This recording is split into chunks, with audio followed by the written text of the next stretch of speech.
Lorsqu'on se voit en Afrique, c'est la salutation qui nous définit, hein. On est là, on peut passer 1 heure à se saluer, à se câliner, à se toucher, à faire ça, pour démontrer à l'autre que, voilà, je ne suis pas orgueilleuse. Quand tu es dans ton coin, tu es là, relax, on dit que non, elle est là, elle se prend tout, elle ne veut pas se mélanger aux gens. Qu'en est-il de nos interactions sociales si tout le monde va rester là, demander l'avis des autres avant de Ouais. faire une action? En fait, ça revient toujours à l'information, c'est-à-dire de la bonne information. Si chacun demande la bonne information, je ne pense pas que si je demande ton avis avant de faire un truc, tu vas penser à moi. Tu vois, donc ça revient toujours, c'est-à-dire de passer la bonne information concernant le consentement. Si tout le monde a la bonne information, si je te demande la permission avant de faire un truc, je ne pense pas que tu vas penser à moi. Donc, je pense que c'est ça. Et avec les informations, les messages, je pense que ça va changer, Ça comme va monsieur changer. l'avait dit. C'est pas D'accord. impossible quand C'est même. pas impossible. Oui. Alors, Ça ne va pas détruire nos relations sociales, mais plutôt les renforcer. Vous voyez? Parce que le consentement fait appel à la communication, fait appel à un consensus. Et je ne pense pas que lorsqu'il y a consensus, il y a destruction de nos liens sociaux.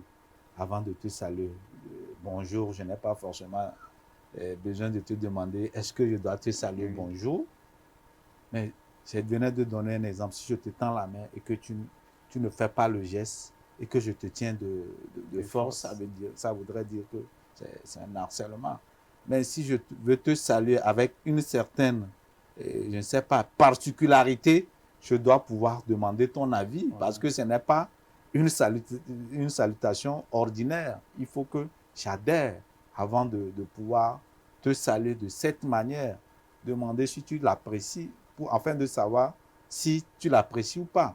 Mais si je veux te saluer d'une manière extraordinaire et que je le fais sans consentement, là, il y a problème. Donc, je pense que le consentement ne peut pas détruire nos relations. Plutôt, le consentement vient renforcer. On a l'habitude de le dire.